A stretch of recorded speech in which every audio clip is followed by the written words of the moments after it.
My name is Grace Whitfield. I'm 30 years old.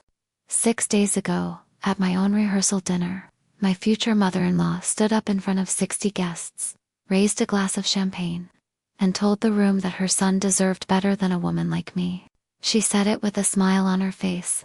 She said it looking directly at me. My fiancé's hand found mine under the table and held on so tight I could feel his pulse in his fingers. And when she finished speaking, when she lowered her glass and waited for the polite applause she was so sure was coming, I stood up too. I reached into my clutch. I pulled out my phone, and I let her own voice finish what she'd started, on a 6-inch screen mounted on the wall 6 feet behind her head. She had no idea it was there.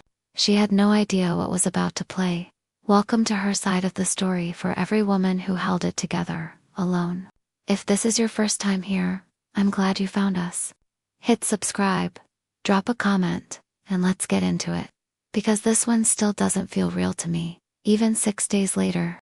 This is the story of how a toast meant to break me ended up breaking her instead. I never had a childhood home. Not really.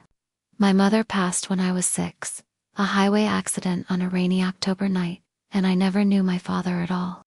For foster placements before I turned 13. For different bedrooms. For different sets of house rules. For different versions of this isn't working out. Then I landed with Ruth Callahan. Ruth was 61 when I moved into her spare room. A retired middle school librarian with reading glasses, always pushed up into gray hair, and a kitchen that smelled permanently of banana bread. She didn't make a speech when I arrived. She just handed me a mug of hot chocolate, showed me where the towels were, and said, "You'll stay here as long as you need to, sweetheart. That's not up for negotiation." I stayed for good. I finished high school near the top of my class. I worked overnight shifts as a hospital aide to pay my way through nursing school. Because scholarships covered tuition, but not much else, I became a family nurse practitioner. Passed my boards on the first attempt. 3 years ago, I opened a small pediatric practice in Mill Haven, Virginia. 6 exam rooms, 3 staff members, and a waiting room I painted the same soft yellow as Ruth's old kitchen. I never had a family name that opened doors for me. I had a stethoscope, a work ethic, and a woman who left her porch light on for me every night until I turned 22 and moved into my own apartment. That mattered to me more than any last name ever could. It's just some people never understand that a name and a legacy aren't the same thing as a family. I met Nathan 14 months before that rehearsal dinner. His sister Hannah brought her 4-year-old son Toby into my clinic on a Tuesday evening, gasping, his lips turning gray at the edges. Severe asthma attack. I was the only provider on the floor. I got him stabilized, got him breathing steady on a nebulizer, and sat with Hannah while she cried into a fistful of paper towels, and thanked me more times than I could count. 3 days later, she called the office. "My brother wants to take you to dinner," she said. "Fair warning, he'll talk your ear off about ocean water for 2 hours straight, but he's the best man I know." Nathan Calloway was 30, a marine biologist who had walked away from his family's real estate business to study coral reef health along the Chesapeake. Tall, a little awkward, kind in a way that didn't try to prove itself. We had dinner at a small Italian place, with candles stuck in old wine bottles, and we talked so long the restaurant had to hint at closing time twice. He never treated my background like something to feel sorry for. He treated it like something that had built me. 14 months of dating turned into an engagement, and for 8 months, I let myself believe the hardest part of my life was already behind me. I was wrong about that, but I didn't know it yet. The first time I met his mother, she looked at my shoes before she looked at my face. I'd come straight from a 12-hour shift, and my flats were scuffed at the toe. Eleanor Calloway looked down, then up, and I watched an entire opinion of me form in about 4 seconds. I'd seen that look before. Every foster intake office has a version of it. The look that measures you before you've said a single word. Dinner at the Calloway estate, 3 acres in Briar Ridge. Red brick and boxwood hedges trimmed into perfect rectangles. Happened on a Thursday in the fall. Eleanor met us at the door in a cream blazer, a diamond starburst brooch pinned above her heart. The kind of peace that gets passed down through generations, not bought. "Grace, how lovely," she said, kissing the air near my cheek. "Nathan tells me you're a nurse." Nurse practitioner, I said. Pediatrics, of course you are, she said, and smiled the exact smile people use when they've already decided the conversation isn't worth their full attention. Over roasted duck and a dining table that could seat 14, she asked about my parents in a tone that pretended to be gentle. I explained the foster system the way I always do, plainly, without asking for sympathy. She set down her fork. How brave, she said. Truly, Nathan's father, Walter, sat at the far end and said maybe 6 words, the entire meal. Afterward, Eleanor walked me down a hallway lined with framed portraits. For generations of Callaways, she said, trailing one finger along the frames like she was counting something. This property has been in the family since 1951. I didn't have generations. I didn't have a wall. At the front door, she took my hand in both of hers, leaned in close enough that I could smell her perfume, and said, so quietly only I could hear it, you were never going to be one of us. Grace, I hope that's clear. I smiled. I thanked her for dinner. I sat in my car in her driveway for a full 2 minutes before my hand stopped shaking enough to drive. Nathan proposed on a pier at sunset, at the exact spot of our first real date. Simple ring, no theatrics, and I said yes before he even got the whole question out. I called Ruth first. She cried so hard she had to hang up and call me back. I called Eleanor second. There were 4 full seconds of silence before she said, flatly, well, congratulations. It sounded like a line read off a cue card by someone who didn't believe it. The next morning, an email arrived. Subject line, wedding coordination. Eleanor had already reserved the Briar Ridge Country Club $41,000 for the reception space alone. She'd already picked the florist, the photographer, the string trio, and a guest list of nearly 200 people, most of whom I had never met in my life. I'd wanted 40 guests. A garden, Ruth in the front row, my foster siblings scattered nearby. Eleanor wanted a production, and by the time I understood that, she'd already built the stage. I told myself I was choosing my battles. I told myself she'd come around. I had no idea she'd already started planning an entirely different wedding, with a different bride standing where I was supposed to stand. The 2 months that followed were a masterclass in control, dressed up as generosity. Eleanor chose the cake flavor without asking me. She built the seating chart out of her own friends and business contacts, packed table after table like a corporate gala. When I asked if I could invite Ruth and a handful of people from my foster years, she smiled and said, of course. Just know we're getting tight on space, so keep your list lean. 200 seats. Not enough room for 6 of mine. Then came the invitations. Ruth called me on a Thursday, confused. Sweetheart, is the wedding really the 14th? That's a full week earlier than what you told me. I checked the digital proof. Every invitation going to my side of the guest list had the wrong date. Every single invitation going to Eleanor's side was correct. Her explanation was smooth as glass. The printer must have run 2 separate batches. These things happen with large orders. They don't happen like that. Not when the mistake lands on exactly one group of people and nowhere else. I paid $210 out of my own pocket to fix it. I didn't say a word to Eleanor. But that night, I made a folder on my phone.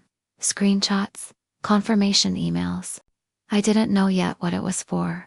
Something in me, something built over years of learning to read a room before it turned on me, just told me to keep it. The bridal shower was hosted by Diane Prescott, one of Eleanor's oldest friends, at a house in Oakton Hills that made the Callaway estate look almost humble. Marble floors, a pool shaped like a kidney bean, 6 bedrooms I could see from the driveway alone. Eleanor had planned every detail. White cocktail attire, noon start. Champagne on arrival. 80% of the guests belonged to Eleanor's world. Women in silk blouses who kissed my cheek and called me the bride without ever using my actual name. Diane hugged me at the door, laughing. So you're the one who stole Nathan away from us. Her daughter Brooke sat beside Eleanor through most of the party, refilling her champagne, laughing at everything she said. Brooke had a Wharton MBA and worked at her mother's commercial real estate firm. She was polished in the effortless way that only comes from never once having to work for it. On my way back from the powder room, I heard Diane's voice drift through a half-closed kitchen door. She would have been so perfect for him. It's really not too late. I froze in the hallway. Eleanor's answer was soft, almost swallowed, but I heard the laugh underneath it. The kind of laugh that means agreement. That was the first time I heard the word perfect, used like a blade pointed at the space where I was supposed to be standing. 3 weeks before the wedding, my caterer called. Her name was Marla, 20 years in the business, and she sounded uncomfortable from the first sentence. Grace, I need to confirm a change. Your mother-in-law called yesterday and asked us to cut the dinner portions by almost half for one section of the room. She said, and I'm just repeating what she told me. We don't need to give charity cases the full 5-course meal. I sat in my car in the clinic parking lot with the engine idling. Charity cases. 2 words that told me exactly where I stood. Please restore the original menu, I said. Full portions, every table. I'll cover whatever the difference is. It came out to just under $3,000. I transferred it that same afternoon. Eleanor had called my caterer directly, used my name for authorization, and quietly cut the food for the exact tables where my people would be sitting without telling me. Without telling Nathan, with total confidence, no one would ever check. I added Marla's voicemail to the folder. 7 entries now, each one small enough to explain away on its own. Together, they made a pattern that didn't need any interpretation at all.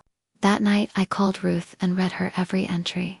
She listened without interrupting once, and when I finished, she said the sentence that cut through every doubt I still had left. Baby, you are not imagining a single thing.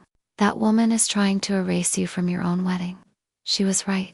This wasn't difficulty. It was a campaign. Every incident carried the same fingerprint. Quiet, deniable, aimed at cutting me off from the people who actually loved me. Not random cruelty strategy. The kind that comes from someone used to managing outcomes. The way she managed real estate closings. I needed proof, not a feeling, facts. The following Saturday, Nathan was out on a research boat collecting water samples. I asked to borrow his old work tablet to check the wedding budget spreadsheet. Sure, passwords the year we met, he said, halfway out the door. I opened it, found the spreadsheet. And then a notification slid down from the top of the screen. A group chat labeled Calloway Family. The preview showed my own name. 7 words I was never supposed to see. Grace doesn't need to know about Ridgeview. I stared at it for 10 seconds. Then, I tapped it open. For members, Eleanor, Walter, Diane, Brooke. Active for 11 months, 3 months longer than my entire engagement. My name appeared 61 times.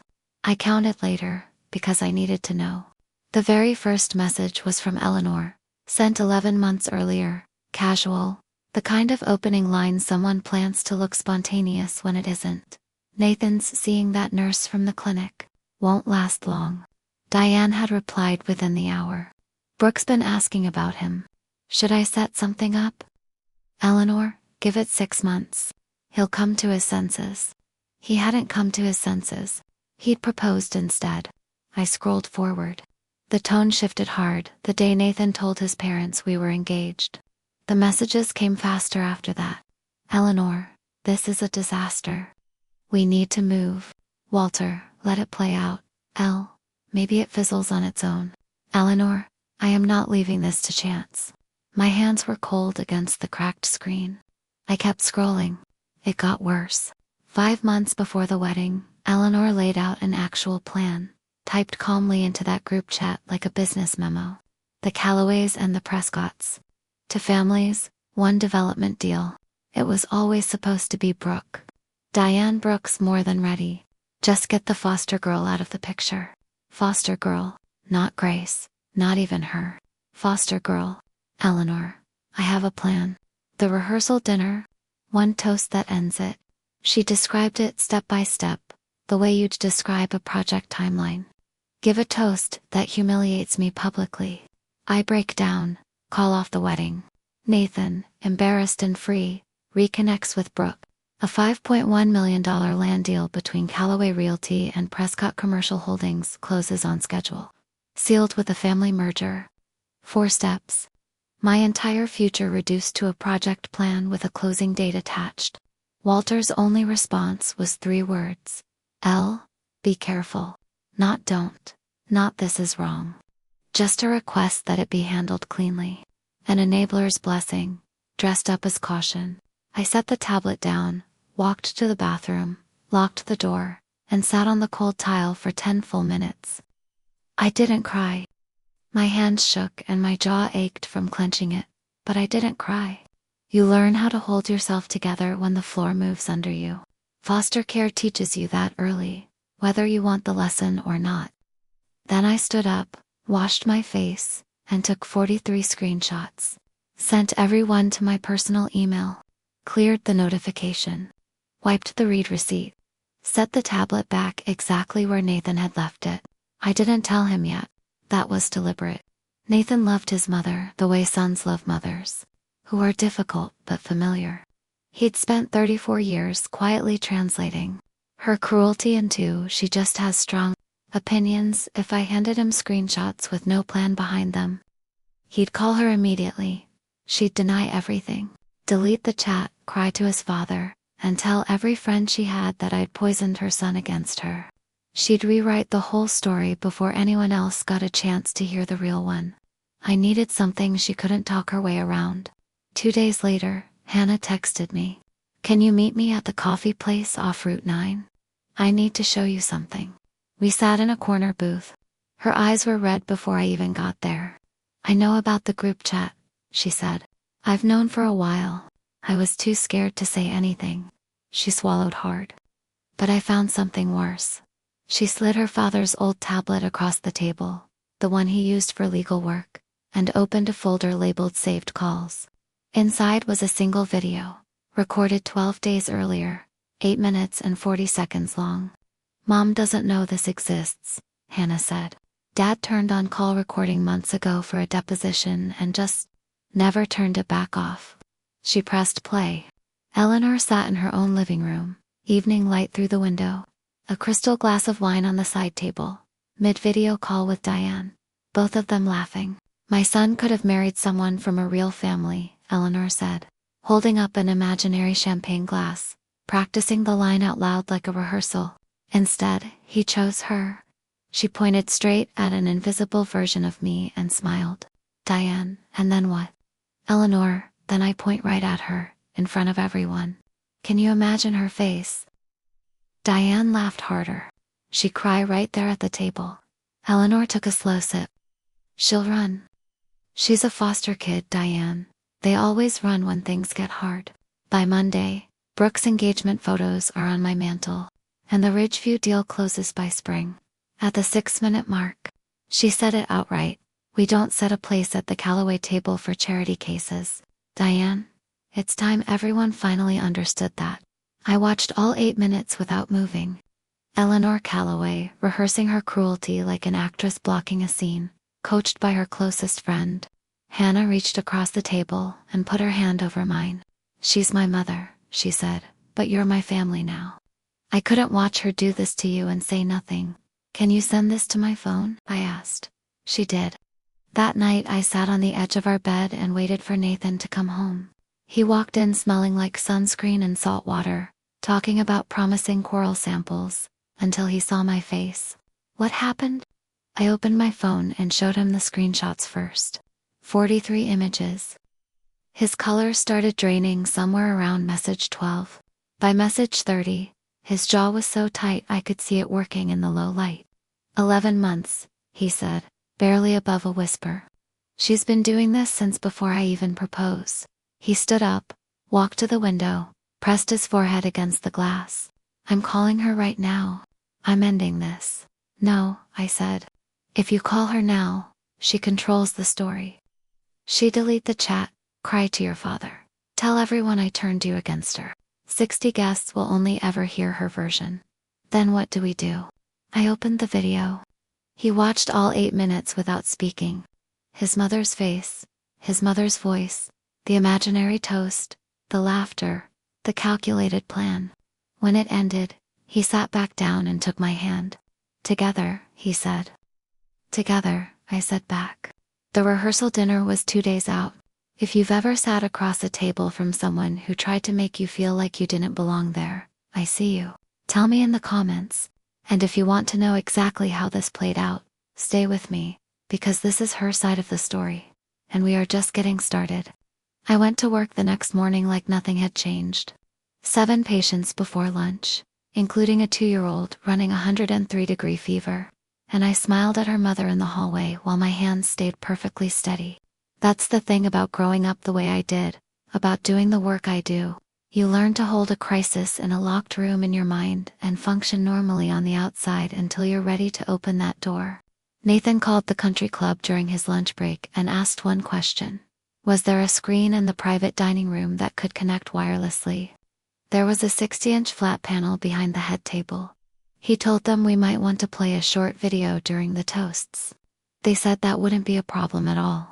That night I called Ruth. I need you at the rehearsal dinner tomorrow, I said. Something's going to happen, and I need you there when it does. She didn't ask what. She didn't ask why. She just said, I'll be in the front row, baby. I tested the wireless connection 3 separate times before I finally let myself sleep. The night of the dinner, I wore a simple navy dress and a thin silver necklace Ruth gave me the day I graduated nursing school. No other jewelry. I looked at myself in the mirror for a long time before we left, thinking about a scared 13-year-old standing in front of a bathroom mirror in a house that wasn't hers, trying to convince the girl in the reflection that she belonged somewhere, anywhere, tonight. I was going to stand in a room Eleanor built, surrounded by people Eleanor chose, and let her say whatever she wanted to say. And then I was going to let 60 of her closest friends hear it back in her own voice. We arrived just after 7. The private room at Briar Ridge Country Club looked exactly like Eleanor wanted it to. A long table dressed in white linen. Candles running down the center like a glowing spine.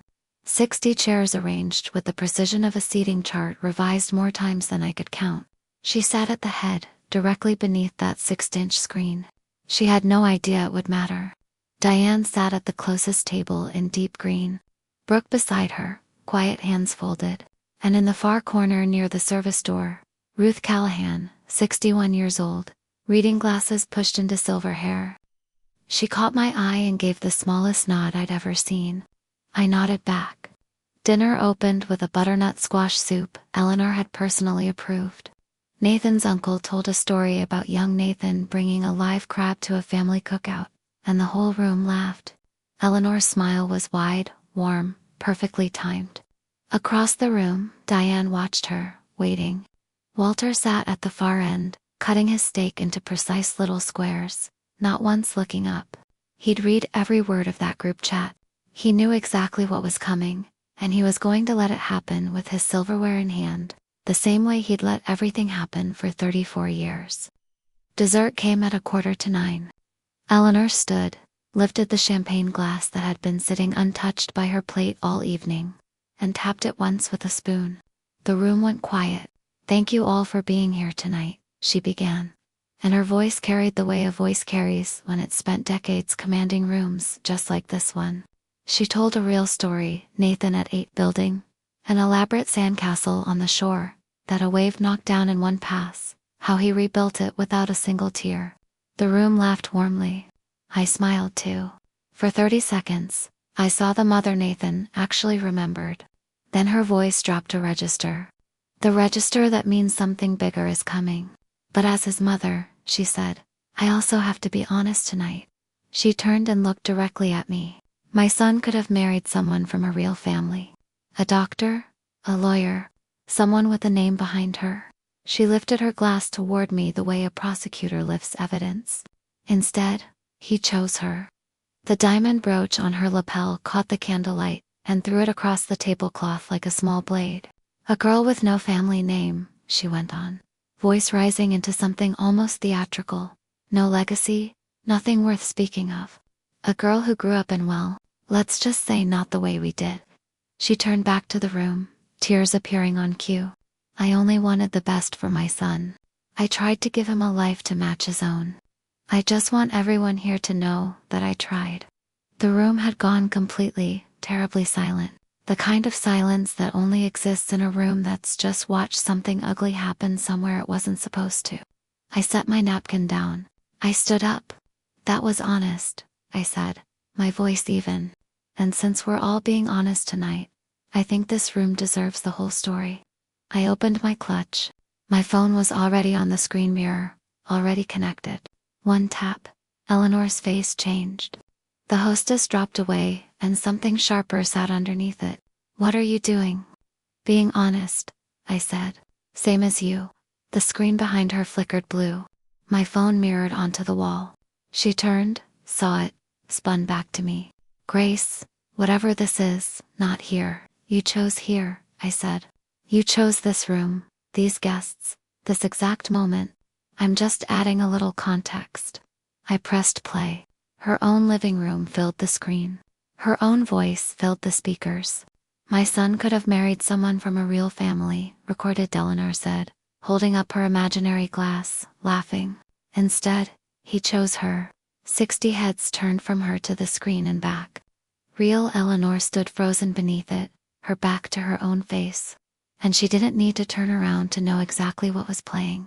She recognized her own voice, instantly. And then what? Diane's voice? Off camera.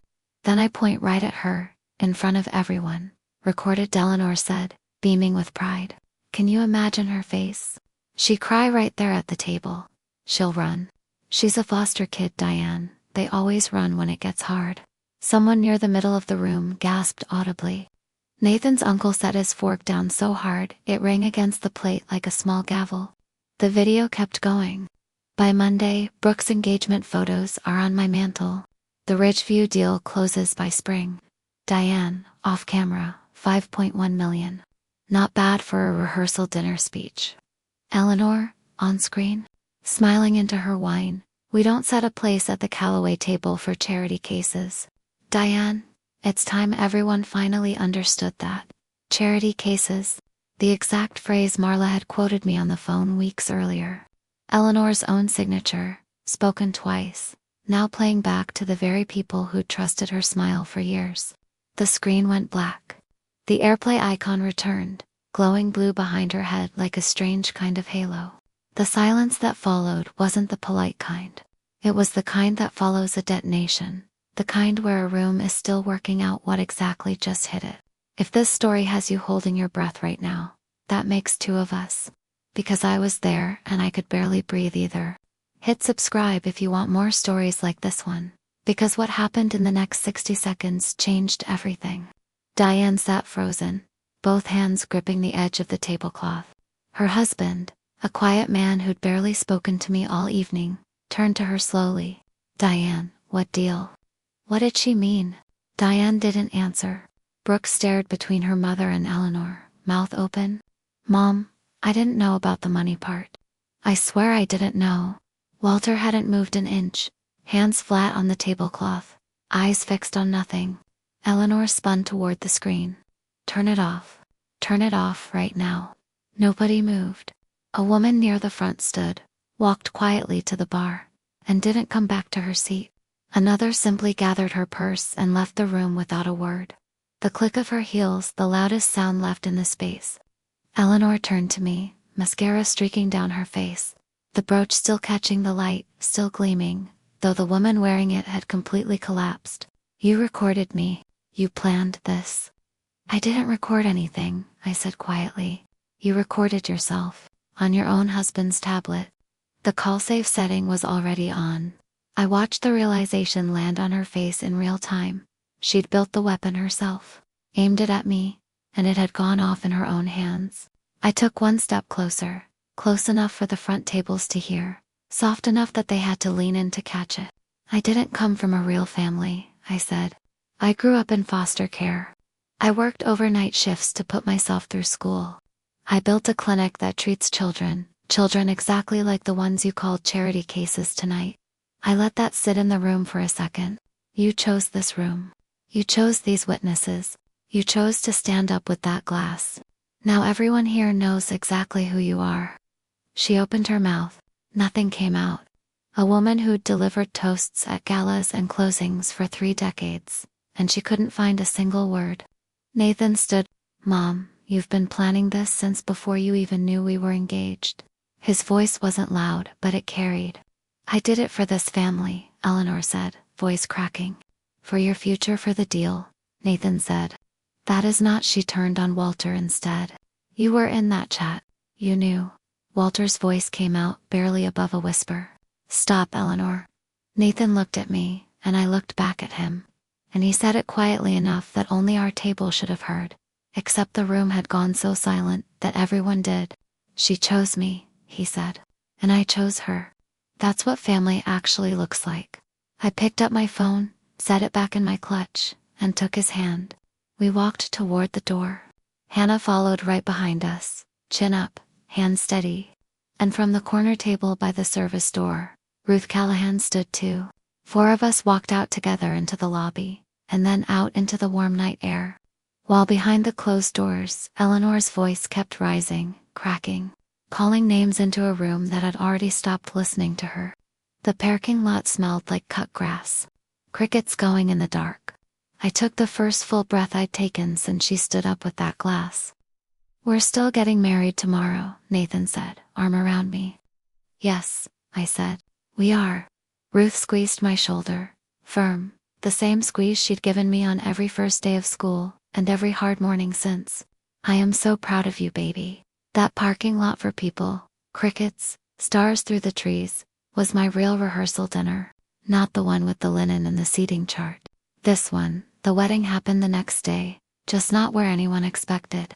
Nathan and I stayed up until 2 in the morning making calls. Hannah handled the flowers. Ruth called my foster siblings. A friend of Nathan's found a small restored orchard property 40 minutes out. Stone terrace, roses climbing an old wooden arbor. We rebuilt the entire day in under 12 hours. 40 guests. The real ones. My foster sister drove 4 hours from out of state. Toby threw flower petals down the aisle with the seriousness of a boy defusing a bomb. Ruth sat in the front row in a lavender dress she'd ironed twice that morning. Eleanor and Walter weren't there. Weren't invited. Weren't discussed. Hannah stood on Nathan's side in a simple blue dress, holding a single white peony, standing exactly where a mother might stand. When the officiant asked if anyone wanted to speak, Ruth walked up, unfolded a piece of paper from her cardigan pocket, and adjusted her glasses. I didn't give birth to Grace, she said, voice steady. She came to me at 13, scared of loud noises and locked doors, not trusting a single adult who'd ever made her a promise. But she trusted me, and I trusted her. And that's what family actually is. It isn't a last name. It isn't a brooch, or a country club, or 4 generations of portraits on a wall. It's a choice you make, every single day, to show up. She looked at Nathan. Take care of my girl. He nodded, eyes red. Our vows were simple. No audience of 200 strangers, no production, just people who actually wanted to be there. When we kissed, 40 people clapped, and it was the smallest sound I'd ever heard at a wedding, and somehow also the loudest. Someone asked me afterward how the rehearsal dinner went. I just smiled and said, which one? The real one happened in a parking lot. It's been almost 3 weeks now, and the ripples are still moving. Word travels fast through certain social circles, especially when it involves a $5 million land deal wrapped up as a family merger. 2 of Walter's longtime business partners have already quietly pulled back from the Ridgeview project. Nobody mentioned the video out loud. Nobody needed to. Trust, once it breaks in public like that, doesn't need an explanation to stay broken. Diane and Eleanor aren't speaking anymore.